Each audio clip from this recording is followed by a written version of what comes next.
नांदेड़ के central bus stand के करीब डॉक्टर लेन में चिन्नावार पैथोलॉजी लैब के नीचे ईईसीपी के सेंटर से सैकड़ों लोग सेहतयाब हो रहे हैं।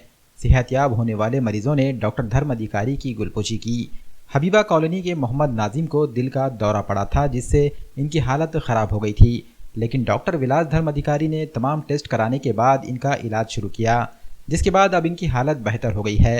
तबीयत ठीक हो जाने पर मोहम्मद नाजिम और उनके फर्जंद मोहम्मद मोइज़ ने दत्त कृपा हार्ट केयर ईईसीपी सेंटर पहुंचकर डॉक्टर विलास धर्म अधिकारी की तहनीत की।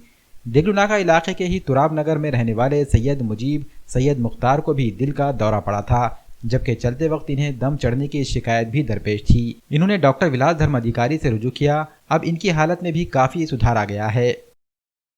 मेरा नाम सैयद मुजीब सैयद मुख्तार है, रहने वाला देगलूनाका तुराब नगर। मुझे जो है तो अटैक आया था, तो इसके एंजियोग्राफी जब करे हमने तो 3 ब्लॉकेज बताया अपने को। उसमें से एक स्टेंट डाले अपने को 95 का जो था, और दूसरे 2 ब्लॉकेज जो है उसके लिए अपने को जब बताए नहीं थे, और 15 दिन के बाद बताया कि ये 2 का भी ब्लॉकेज है ले तो इनका भी कम परसेंटेज है, कर लेना वो भी। मगर वो हैदराबाद जाके करने का बोल रहे थे वो, तो हमने वो नहीं करके, हमको मालूम हुआ हमारे महल्ले में रहते फिरोज भाई और प्रेस रिपोर्टर और इमरान बुल के दोनों भाई, उन्होंने बताए, तो हम सीधा इनके पास आए यहाँ पे। तो आके ट्रीटमेंट लिए हमने। 40 जो है तो मशीना लिए, वो 20 जो है तो ग्लूकोज इंजेक्शन के साथ। तो उसमें हमको पहले हमारा जब स्टार्ट में था पंपिंग 50 था, अभी 55 होगा। अभी बोलने के 5% अपना जो है तो पंपिंग बढ़ गया अभी। अपने को जब एंजियोग्राफी हुई अपने को, तो अपने एंजियोप्लास्टिक भी हुआ अपना, तो जब मेरे को खुद कमज़ोरी महसूस हो रही थी, सांस बहुत हो रही थी, हालांकि ज़्यादा सीढ़ियाँ चढ़ने नहीं आ रहा था। तो 8-15 दिन के बाद में अपने को जैसा मालूम हुआ कि वैसा यहाँ पे हम इनके पास आ गए समझो। तो आके यहाँ पे बताए करे, तो सर ने बताया मेरे को, धर्माधिकारी सर ने बताया कि भाई आप जो है तो भी 40 इंजेक्शन लगेंगे, और ये 40 जो है तो मशीनों पे रहना पड़ेगा, और 20 ग्लूकोज लेना पड़ेगा। तो हम ठीक है, उसका हमको उसमें हमको फ़र्क पड़ा। अभी मैं अल्लाह के फजल से सब मस्त चल रहा हूँ, फिर रहा हूँ, कोई प्रॉब्लम नहीं, सांस नहीं, कुछ नहीं। मेरा नाम मोहम्मद मोइज़ मोहम्मद नाजिम है। ये मेरे वालिद है, इनका नाम मोहम्मद नाजिम मोहम्मद ग़ुलाम नबी। शरीर का जब टेस्ट लिया गया जिस्म का, तो उसके अंदर 5.5% खून का मायना, 5.5% खून था, और हार्ट अटैक की शिकायत बहुत थी। 2 ब्लॉकेज थे और बहुत सारी हार्ट अटैक की शिकायत थी। तो पंपिंग जो है तो 20% था। पंपिंग इनका हार्ट का हमने इको करे थे तो 20% पंपिंग था, और 5.5% खून की कमी थी इनके अंदर, 5.5% खून था। तो फिर उसके बाद हम विलास धर्म अधिकारी साहब दत्त कृपा का इलाज चालू करे। तो आज परेशानी क्या हुई? इनको परेशानी ये थी, 5.5% खून की कमी थी जिसमें हार्ट की शिकायत थी, और इनको खाना भी खाए नहीं जा रहा था, बहुत कम खाना खा रहे थे, पावभर रोटी आधी रोटी खा रहे थे।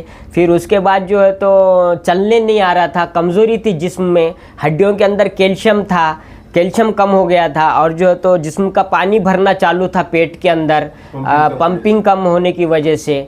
तो ऐसी बहुत सारी तकलीफ़ थी। फिर जब हम डॉक्टर विलास साहब धर्म अधिकारी के पास आए, तो ये सब चीज़ें जो है तो आज 1 महीने का हमने ट्रीटमेंट किए।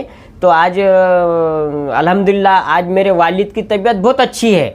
आज उनके जिस्म के अंदर 12.5% खून है, और कैल्शियम भी बरोबर है, और पानी भी वो जो भर रहा था उसका भी कम होना हो गया है, और वेट भी कम हो गया वाला है।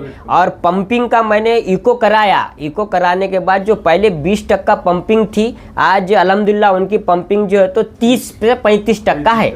नाम मोहम्मद नाजिम ग़ुलाम नबी, पिताजी का नाम, और मैं रहने वाला हबीबा कॉलोनी मस्जिद के पास नांदेड़।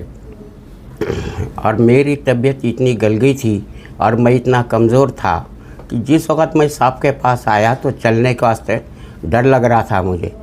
अभी इतनी अच्छी हालत हो गई, सब बीमारी का उन्होंने इलाज करे।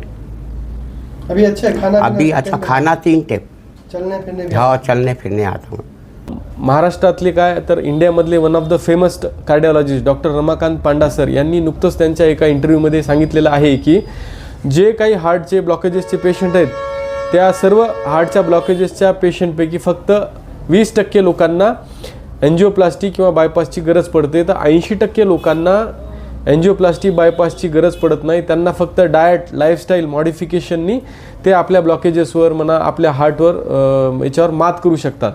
हे जे स्टेटमेंट आहे हे एशियन हार्ट इन्स्टिट्यूट मुंबईचं जे प्रसिद्ध हॉस्पिटल आहे एशियन हार्ट इन्स्टिट्यूट त्याच्यामधले एक famous cardiologist doctor Ramakant Panda sir यांनी एका इंटरव्ह्यूमध्ये हे स्टेटमेंट दिलेलं आहे. याचा अर्थ की जे आजकाल एन्जिओप्लास्टी बायपास वाढलेलं आहे तर हे करण्यापूर्वी प्रत्येक रुग्णांनी आपला स्वतःच्या हृदयाचा कंडिशनचा विचार करावा. हे बघा जर इमर्जन्सी असेल तर इमर्जन्सीमध्ये एन्जिओप्लास्टी आणि बायपास ह्या गोल्डन प्रोसिजर्स आहेत लाईफ सेविंग. इमर्जन्सीमध्ये हे करावंच लागतं आणि हे केलं तरच तो व्यक्ती वाचू शकतो. परंतु ज्या व्यक्तींना वारंवार एन्जिओप्लास्टी बायपास लागत आहे किंवा ज्या व्यक्तींना एन्जिओप्लास्टी बायपास झाल्यावरसुद्धा त्रास होत आहे अशा व्यक्तींनी एकदा या EECP आणि डिटॉक्स ट्रीटमेंटची माहिती घ्यावी आणि जिथं कुठं आपण राहत असाल आपल्या जवळपास एका सेंटर असेल तर कुठल्याही आपल्या मनात शंका न ठेवता आपण ही ट्रीटमेंट घ्यावी. कारण या ट्रीटमेंटचा जो सक्सेस रेट आहे मोर दॅन 90% सक्सेस रेट आहे. आमच्याकडे जे पेशंट ट्रीटमेंट घेतात त्यांचं मोर दॅन 90% लोकांना या आमच्या ट्रीटमेंटचा फायदा होतो.